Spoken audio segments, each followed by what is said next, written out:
a good morning or a good afternoon or a good evening based on which part of the world they are in. And also apologize for starting a bit late given the technical glitches that we've been facing. So this is going to be a very exciting session about engineering change by leveraging private sector innovation in health, that is SDGs 3. And we'll be sharing some insights from the YASH in entrepreneurship program that has been put in place with funding from USAID through its MCGL YASH initiative, and is being run by Jhpiego in partnership with Wilbro.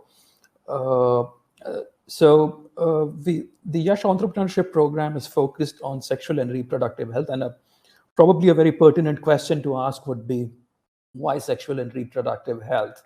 Sexual and reproductive health has a very profound impact on the way we live, work, and experience our lives, right from our teens to perhaps very late years in the life. And it's very critical to being able to live a healthy and productive life.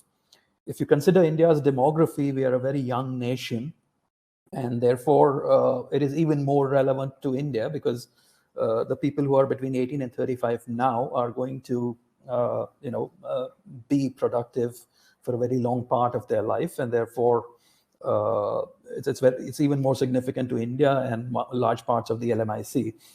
Now, the sexual and reproductive health is dogged by stigma and taboo, and therefore access to authentic information, products, or services is a big problem. And all of these reasons put together have made innovation in sexual and reproductive health and health tech related to that stagnate for a very long time, because it became a chicken and egg situation where the investor thought there was not enough to invest in, and it wasn't a very promising sector, and there was not much innovation happening because there was not much investment interest being there.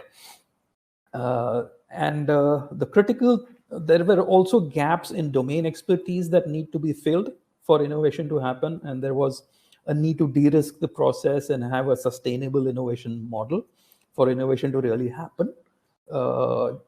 So that's why we chose sexual and reproductive health that needed a jump start and in innovation. The second question, perhaps, which is very pertinent, is why private sector and why for profits? Public health has a problem with innovation happening and then obsolescence happening, and there isn't. It needs a continuous evolution of products the way the healthcare is going, and that isn't possible by grant-based or not-for-profit innovation. And therefore, it was important to bring in for-profit innovation into this space, and which would then invite innovative capital options available, which would then spur on more innovation. So what I'm going to be doing is I'm not going to be using any slides or any presentation material, but I'm going to be introducing to the 4 of the best and brightest innovators that we have in the YASH Entrepreneurship program. We have a total of 18, but we've chosen 4 because they cover a number of thematic areas which are very relevant to Changemaker20. And I'll be briefly introducing these innovators, 4 of them, and then invite them to maybe share their perspective on their enterprise very briefly, maybe in 60 seconds. So firstly, I'd like to introduce Divya Kamerkar from Pinky Promise.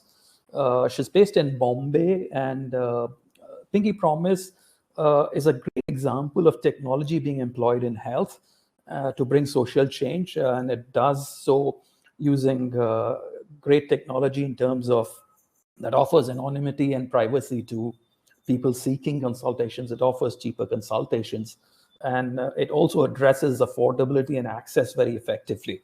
So can I invite Divya maybe to take a couple of minutes to introduce your venture? Thank you so much for that introduction, Arun. And hello. Thank you so much for that introduction, Arun. And it's such a pleasure to sort of be a... Hi, can you hear me now? Yes, we can. Yes, we can. Please go ahead. It's such a pleasure to be a part of this forum today. In terms of sort of my introduction in Pinky Promise, I sort of built out Pinky Promise after working in the healthcare sector in the intersection of women in healthcare for about 15 years. Did my pre-med at Yale, and also sort of worked in India, in Delhi and Bihar, and then internationally with governments as well as private sector companies across India, Sub-Saharan Africa, the Middle East, North America on sort of various healthcare as well as women-driven healthcare projects. Decided to build Pinky Promise during my MBA at Wharton, and so the company was also incubated over there.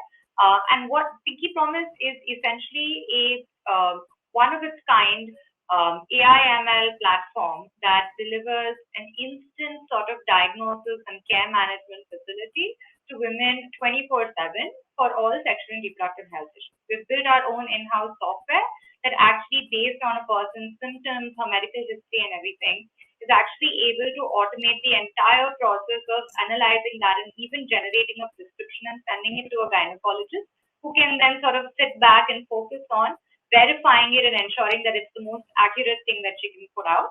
And that way, within minutes, a woman can go from sort of being concerned about her reproductive healthcare symptom, being worried in terms of like, who can I go to, who do I talk to, who's a good gynecologist, or perhaps she doesn't even have a gynecologist in her location, as is the case for most of places in India that are tier 3 and down. She's able to in minutes come onto our platform and get a diagnosis. And because we're so technology first and technology driven, we've been able to sort of really disrupt the field and charge only 50 rupees onwards for you to be able to get a really high quality diagnosis from a really qualified doctor, and also increase the amount of increase the accuracy of everything that's coming up, because we make it extremely data driven and based on the protocols of the best institutions in the world. And we're doing a lot of interesting work with generative AI, with LLMs.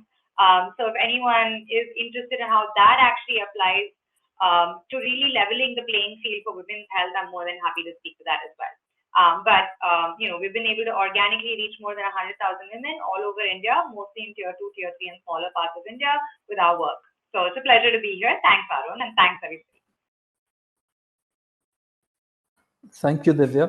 I'd next like to introduce Dr. Ashish Arora from DrSafeHands. So Rhea is the Director for Strategy and Impact in Wysa. Wysa is a very interesting platform that addresses mental health and mental resilience through cognitive behavioral therapy. And I would invite Rhea to introduce what Wysa is all about. Thank you very much, Arun, for that introduction. Hello, everyone. Rhea? Are you able to hear me all right?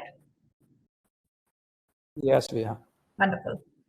Thank you for the introduction, and I'm very pleased to be here alongside fellow innovators working in this space. Wysa is an interesting, I'd say it's presently the leader in the conversational AI chatbot space that's able to deliver mental health care and support to anybody in any part of the world, completely free of cost. And that mission and that idea of using tech for social good sits at the heart of when we started Wysa almost 6 years ago now. It's an interesting platform where the conversational AI chatbot experientially is almost speaking to an empathetic friend.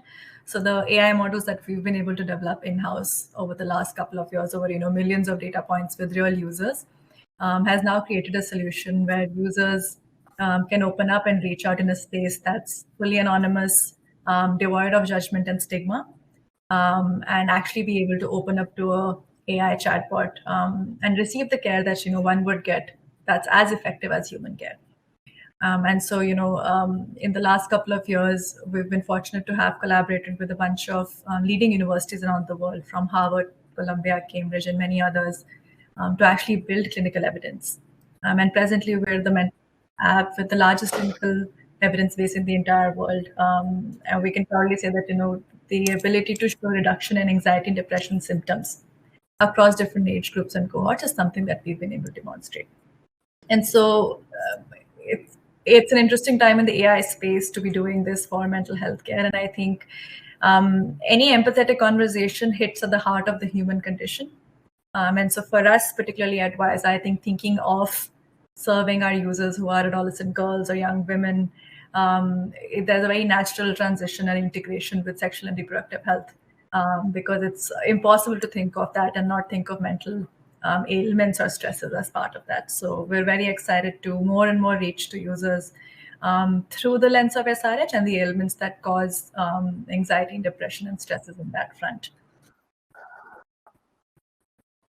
So thank you very much, Rhea. I'd like to now introduce Soumya Dabriwal, who's the founder of Project Baala, which addresses a very critical issue of period poverty and touches upon livelihoods because it involves microfinance in making affordability and access possible to menstrual health products and services.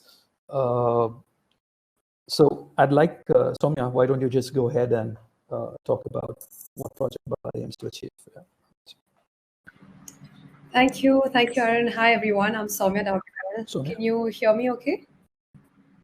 Hello. Yeah, wonderful.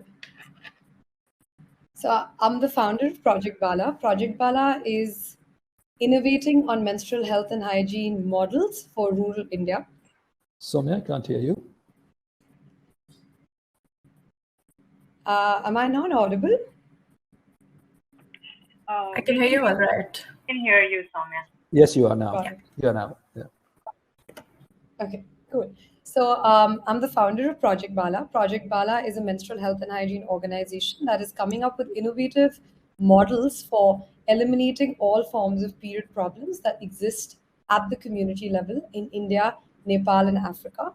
What we're trying to do is create a multi-stakeholder education engagement curriculum where we involve women and girls, men, boys, older generations, institutional leaders, etc., all authority figures in a community, and engage them in the conversation around menstrual health and eventually sexual and reproductive health for women and girls, followed by making products. So we manufacture reusable sanitary napkins that can be used up to 2 years and are a great solution or an alternative to other period products available. And thirdly, we identify women entrepreneurs at the grassroots who can double up as advocates as well as salespeople for the organization, in turn making the entire model self-sustainable so that the women can earn an income whilst generating income for the organization. So far, we've been able to work across 25 states of India, 2 countries in Africa and in Nepal. We've reached out to over 600,000 women and girls. We're on track to be impacting 2 million, but our aim is how do we constantly innovate on models and holistic solutions for increasing healthcare seeking behavior, especially for women at the grassroots level. It's absolutely incredible to be sharing this space with Divya, Rhea, and Ashish, and thank you, Arun, for putting this together.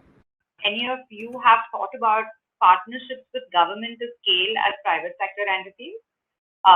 Because I feel like ultimately to be able to service a very large mass of women who are truly bereft of mental health and SRH, government may be the ultimate driver of scale. So just curious to understand what your thoughts and experiences have been with respect to government as a driver of change for private sector entities to scale.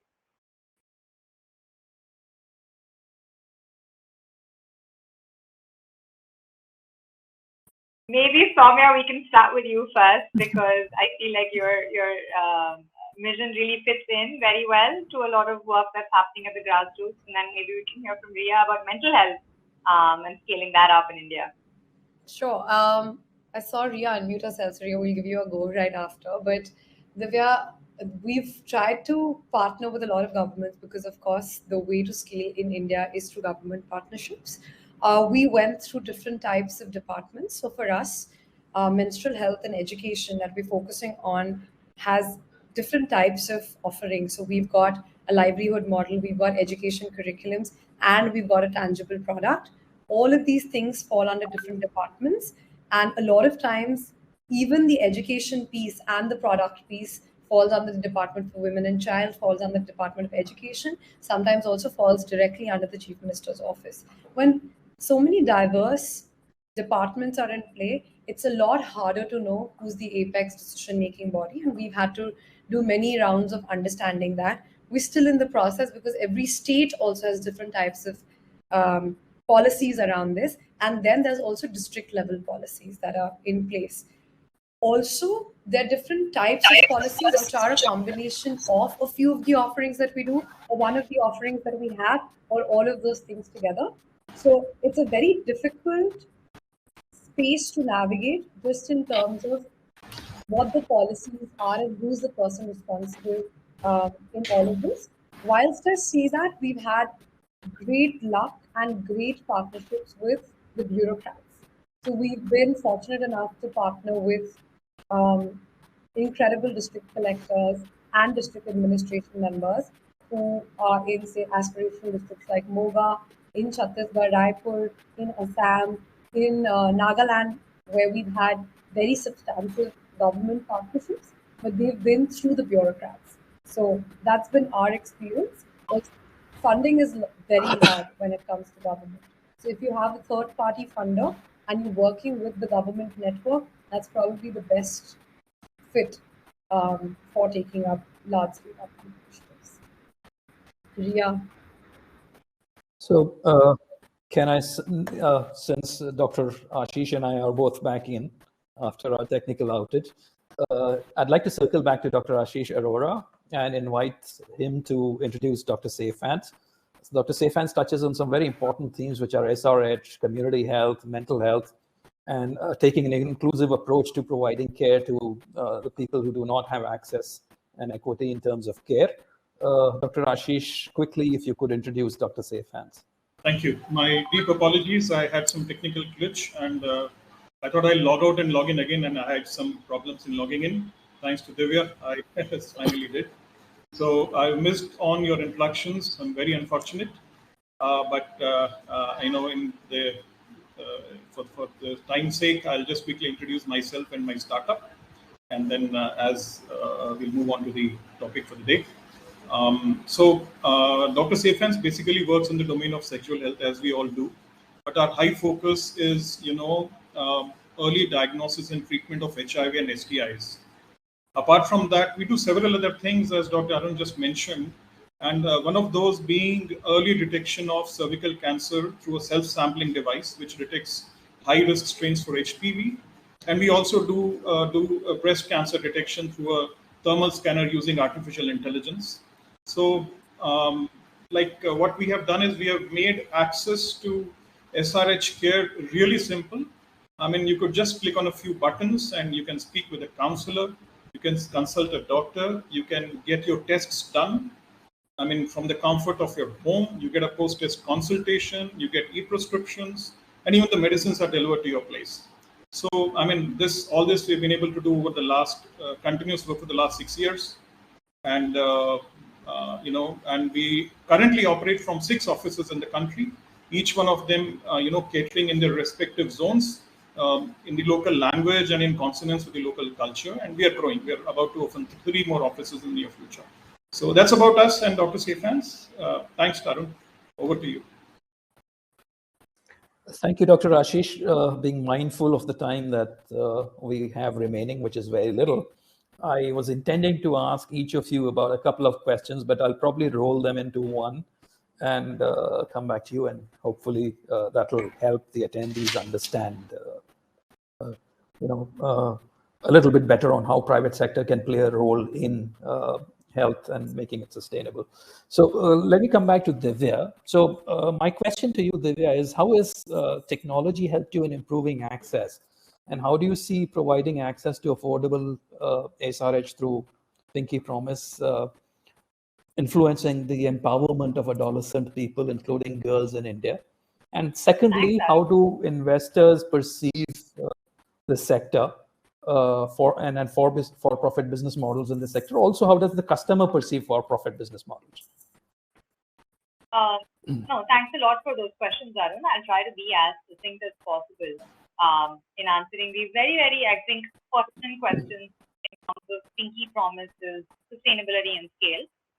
The most interesting thing when it comes to the use of technology for SRH is that when we actually started our market research and our market analysis before starting anything at all, what we realized is that Indian women don't go to a doctor for their sexual and reproductive health care issues. First of all, there's a huge supply-demand asymmetry. There are around 90,000 registered gynecologists in India. Most of them, about 90%, practice in the big metros, in and around the metros of India. Whereas, only 6% of all women of reproductive age actually live in these metros. So there's a supply-demand mismatch. And the second is, of course, women are very concerned about their privacy, about the dignity of their care experience, the kind of questions they may be asked, probing, intrusive questions, and so on and so forth. So they generally, it's such an awkward thing anyway to talk about. So they generally shy away from going to a provider.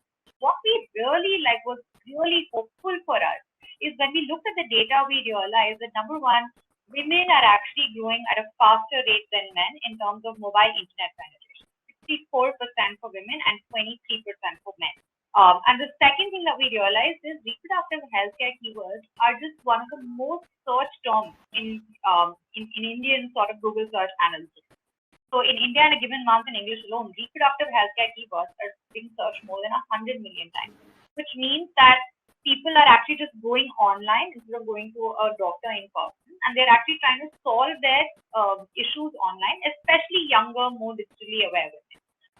But at the same time, long-form articles or blogs or those kind of sources, and even today, like a lot of the AI-based clinical assistants, the first, of course, is very confusing. If I read an article about something like heavy periods, I'm going to get very confused. I'm going to think that I have everything from cancer to genetics.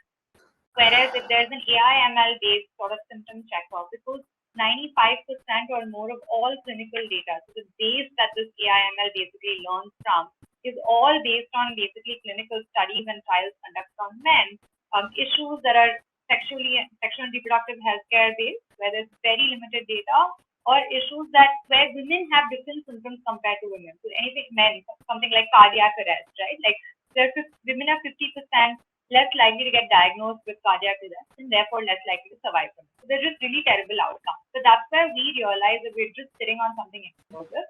Women are digital first in terms of their health seeking behaviors. So to be able to solve that problem immediately online, where they can go from symptom to diagnosis like ASAP without worrying about like, what does the color of this discharge mean? Do I have a UTI? Do I not have a UTI? My periods are delayed. What does that mean? If you can actually just solve it immediately, you're able to do so much more in a very powerful manner. So I think that's what was the basis of just using a tech-first, digital-first intervention for sexual and reproductive health, and also the basis for using AI, right? Because the more we know about a patient's medical history, the more we can really sort of tweak existing LLMs and other models and really, really make it smarter and better for women. So that's actually the answer to your first question. Answer to the second and third question in terms of just the investor and customer perception associated with for-profit models in SRH is the customers are used to paying for something, and they pay for quality service. So what we're actually seeing is incredible stickiness. So 30% of our monthly active users are actually recurrent users. And more than 80% of women who actually get cured for a simple infection or something like that on Pinky Promises platform, they then keep coming back to us for everything. In fact, they come for even mental health issues. They come for general health issues. So they're like, here's a space where I get dignified and instant care. And so this is all I'm going to. I'm not going anywhere else. So of course we don't cater to those conditions as yet. But what we're recognizing is that the customers are open to it because their other options that are available to them are not necessarily the best of the options. And also women, what we are seeing is they are more happy to first start chatting with a doctor than even a voice or a video call, because even that takes a level of comfort and a level of like safety that at the outset they do not feel anywhere. The second thing that we noticed is in terms of investors also, of course, the biggest problem is I think 3.5% of all venture capital went to women's sort of women ventures that are focused on healthcare or something like that as a statistic. But at the same time, what we're actually seeing is with the increasing number of women in leadership positions in VC funds, when we have a conversation, I think they just get it, right? Like they totally get why a woman would not go to a doctor, why she would want to go online instead, why she would pay for something like this, and why she would be retained on a platform. So I think that the attitudes are changing, and even other investors are recognizing that women's health and AI in women's health are just markets with like 20%, 30% CAGR for the next 5 years. So they are really interested in these markets. And so what we're actually seeing interestingly is there's a lot of interest and there's a lot of like willingness to engage and learn and really dig into that market, even from an investment standpoint. We're talking actually of private equity and VC and early stage kind of a thing. But I feel like just to de-risk that, right, the availability of grant funding and the availability of sort of even the YASH program, it plays such an important role in de-risking companies, because otherwise, it does take time and it does take effort for us more than any other sector to prove out that this is a viable monetized business that you can monetize. So to have grants that actually de-risk you it's been very helpful for us to get to this point. Thank you, Divya. I'd like to invite Rhea and ask her, what are the kind of business models you've seen work in mental health, mental wellness space? And two, you mentioned that most of your services were currently free, right? How do you plan to eventually monetize and be sustainable? Sure. I think monetization, echoing what Divya said, whether it be, directly women's health or mental health or anything to do with this space, just takes time. And I think building evidence and generating evidence for a proof of concept itself, takes time. And so, in our early days of mental health still continues to be much like sexually reproductive health, highly stigmatized. There's a lot of judgment, and it very much still is a niche sector, I would argue. And so I think it is indeed a struggle to think of willingness to pay in the direct sense that, consumer goods would think of. One of the things that I'd say two things I'd like to highlight in terms of the kinds of business models we've now seen work, having been in business now for, 5+ years. In any model like mental health or, SRH, we've learned that cross-subsidization is perhaps one of the most solid ways to be able to fulfill a dual mandate, which is, as being for-profit players in the ecosystem with almost a social enterprise mandate, right? You're doing impactful work, but in a sustainable for-profit monetizable way. A model that's worked for us, and we've seen particularly in mental health, where willingness to pay at the end user level is still small, still growing. Cross-subsidization really works. And what I mean by that is, at least in the context of Wysa, we're able to serve more than now 6 million users around the world who have used our app ever since it started. 98% of those users have accessed mental health care for free. Anybody can download the app on the App Store, Play Store, and just use it for free. And we've been able to do that because sort of our commercial engine, or the way we cross-subsidize it, is by doing B2B sales, which is really working with large employers and enterprises who have pockets, who have mental health as a priority, especially after the pandemic, where workplace well-being became such an acute need of the hour. Is that a lot of enterprises have put their faith, and finally us, taking a stand and saying, hey, it is our responsibility to take care of our employees, and therefore we're willing to actually pay money for something like this. I think that I would say is one of the more sustainable ways in which we think. We also like to think of impact internally, which is where is the need and where are pockets, and as much as you can cross-subsidize and find a way to use the same offering that works for almost both sorts of ecosystems. I think that's perhaps a business model that we've seen work in the mental wellness space. But more, I think, particularly the second thing I'd like to highlight is, for businesses or even, entrepreneurs or innovators in this space who are still doing more consumer-focused or direct-to-consumer work only, I think finding pockets of need, even when it may not be expressed, is really important. And what I mean by that is, as everybody, can imagine, and particularly in India, there's a very small set of the population which will go online and say, have anxiety, need help, need therapy. For most of the population, the need is felt, but not expressed explicitly. And so all our models around, ads and, internet information, etc., don't really work for people who are not looking for that information. And so that's, I think, has been one of our other major learnings, is how do you reach people where they are in a time or a place where they don't even have the explicit felt need, to make them discover that need, and then, of course, go on and serve the need that you then find there. And so that's a process that takes a lot of time, and it requires a lot of partnerships and grassroots work. And so they were to your earlier questions around, like government partnerships and what we think of that. 100%. I think for us, most of our work has been in the English language. So in the last 9 to 12 months, Wysa has actually built our entire chatbot in Hindi now. And so we're expanding our language, we're expanding our platform from the app to the WhatsApp platform as well, all in the same endeavor, which is to continue to meet users where they are, and to unlock that need that's not expressed, but only felt. Thank you, Rhea. I think we are we are cutting it very fine in terms of time. So I'll move on to Soumya. The micro-entrepreneurship model that you had initiated has shown great traction in terms of influencing menstrual hygiene among adult and young menstruators and creating livelihoods at the same time. Where do you think these models can be used elsewhere in the health sector, and what can be the other enablers of scale? And finally, how do you strike a balance between social good and profits?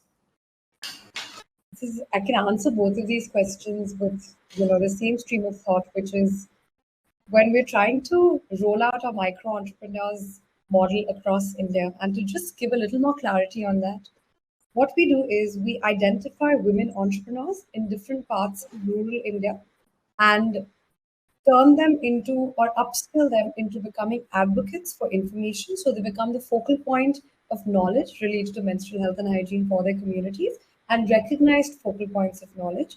At the same time, they sell our products. And when they sell the product, we give them a 50% commission on the product that they sell. So that's how they earn an income and are motivated to stay in this entire network or this entire program. We started this 2 years ago, and I don't think we've ever seen as many interesting learnings as this model has showcased us. What's interesting and exciting to understand is that we have to figure out what are the location characteristics, seller characteristics, and needs. Where is it that all three of these things intersect? And then are you able to create a network over there? So to give you an easy example, we try to roll this out in a lot of rural parts of Rajasthan, where we identified phenomenal women who were great orators. There was a great need for our product, and people had been using our product for a year and wanted more of it. What we realized after 9 months of the Entrepreneurs Network rolled out is that women's mobility was super restricted in Rajasthan just because of how the culture is. And second, the population density is very low, very, very low. So there, given it's a reusable product, their demand would saturate after one point in time. So their motivation to sell or their income wasn't enough for them to sustain themselves, right? So we had to identify sweet spots where we had seller who had high mobility, there was dense population, there was a need for a product, and there were pockets, as Rhea mentioned. Not everywhere are there buyers of products, but they're definitely users of the product. So we needed to identify where these buyers can be. So that's how we've tried to roll this out. Now this is successfully running in 6 different locations of India. And what to answer your part of what other things can happen is we've already created in one of our locations, instead of calling them Baala Associates, which are what we call them, we call them health Sakhis. So they have a portfolio of products that we sell, which are women's health focused.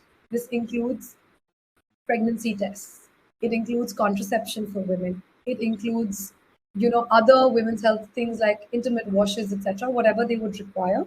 And we're still testing this out. So 6 months ago is when we tried this out. So this product portfolio of health entrepreneurs is super useful and super scalable, because these women have already built trust within their community. They're already identified as individuals who have authority and knowledge, and the community recognizes that, and they can go back to them. A lot of times, and I think there's a lot of synergies here, because we connect back these community women via our Baala associates to experts who are located in otherwise cities, etc., through WhatsApp, through video calls, through chats. So this is a super scalable model to bring solutions to the grassroots for anything related to women's health. In another location in UP, we've seen a surge or a need for cosmetics. So these women have started also selling cosmetic products like kajal, bindi, etc. what that's done for the community is a boost in confidence level. And for the seller, she's bought a scooty for herself recently. So this is one of our top sellers. She's bought a scooty for herself. She keeps her son at the back of the scooty, drops him to school, then does her rounds of sales. And she's never felt like that. And she can never, ever imagine feeling like that. So for her, what we've created is an entire entrepreneurial network of selling cosmetic products, selling supplementary products like underwear, etc. So what we see these networks doing is taking products and services to the last mile and focused on women and girls right now, and specifically women health needs and feminine hygiene, as well as other cosmetics and well-being needs that women and girls have. And a That's small amazing. pilot that we've done with boys is on also talking about menstrual health and hygiene. Here, it's a very small pilot right now in the slums of Delhi, where we're seeing them talk about contraception and talk about actually buying the pads for their sisters, mothers, friends, etc., to normalize the conversation a little. It's a little bit of a pilot, and we have data waiting. This is another channel of enabler. But it's something that needs to be done. That's brilliant. So we're kind of completely running out of time. So I must go to Dr. Ashish. Dr. Ashish, just a couple of quick questions for you. Number one, again, around the capacity of the youth to pay for your services. And second thing, do you see the government as a potential partner? And, how can this partnership benefit, have an impact on the adolescent and youth community? Very quickly, because we are very nearly out of time. As far as the capacity of the youth to pay is concerned, there are wide disparities. In the metropolitan cities where we have 18, even 19-year-olds approaching to us, they're able to pay for full stack care 8,000 to 10,000 rupees that we charge. But when we come to tier 2 towns, tier 3 towns, even paying 400, 500 rupees is a challenge. I mean, even in metropolitan cities, we do have sections of people, the youth, who are not able to pay. So let's assume that vast majority of our youth may not be able to pay for SRH care. Then what do we do about it? Let's, those who can pay, for them, the channels are open. Like DrSafeHands is one such channel. They have other channels open. The idea is, how do we cater to the youth who are unable to pay? And this is where the second question comes in. How do we leverage public-private partnership in a manner that we can serve that youth that is not able to pay? I've been to various district hospitals of this country, and under the National Health Mission, there is a program called ARSH, Adolescent Reproductive and Sexual Health. And when I go to a district hospital or a community health center, I do see ARSH clinic, now rebranded as Adolescent Friendly Clinic. And I don't see much of preventive healthcare work happening, because the hospital is so much focused on, therapeutic care. So ARSH clinic is supposed to bring in young girls and boys, tell them about nutrition, tell them about family planning, and also tell them about STIs, right? And that I don't see much happening there. So this is where we can have, a partnership or a collaboration happening between private players and the government. And I believe that, I've done some calculations, and if we could simply have a plug and play, we could provide a full stack care under $5. So $5 is all it takes for us to, provide a full stack care regarding HIV, STIs, and any reproductive health issue that a boy or a girl may have. So this is where, we must brainstorm, we must talk to people, who define policy for this country, especially for SRH, and focus on this collaboration between private players and the government. And I think $4 to $5 is very small price to pay for providing this care. So I think that is what I think. Thank you very much, Dr. Ashish, and thank you for also keeping it very brief. There were a couple of questions in the chat, and I'll just kind of, in the interests of time, bucket them all. So somebody had asked, what are the key elements of the ecosystem? I mean, essentially, there are all descriptions of patients, providers, and payers who fall into the ecosystem that define the healthcare ecosystem. Secondly, someone asked, what are the key challenges and opportunities you see in the current entrepreneurial ecosystem related to SRH? I think the remarks from our panelists have covered it very, very well. all of them have sort of talked about the challenges and how they are rising up to mitigate those challenges. And the third question is around how do you measure impact in a sector like SRH and FP? So I'd open it to anyone who wants to take it. I'd like to come in for the second question. This is regarding the, funding coming into startups working in the SRH. My personal experience, the VCs are very slow. They are warming up to this idea. I mean, at DrSafeHands, we have not been able to raise a VC funding. We do have angel funding, and we are surviving and thriving, I would say, on our own accruals. So what a VC expects is a J-stick growth. They want a 0 to 100 in less than 2 years. They talk about 18 months progress, and I mean that is very difficult to achieve and may not be possible. And this is where they are warming up to the idea, but the kind of rapid exponential growth that they want, at present, I don't think we can give that. We can give a sustained growth. We can definitely give growth. And this is where the delta lies. Somebody, they need to understand that exponential, this is not FMCG, this is not e-commerce that we can grow very rapidly. And I mean, this is what I think. Yeah, very pertinent. Thank you so much. Anyone want to take on the question on impact? How do you measure impact in SRH and FP? Briefly. Just a quick input for me is that all depends on the theory of change. Like at Pinky Promise, for us, we measure impact in terms of improved outcomes.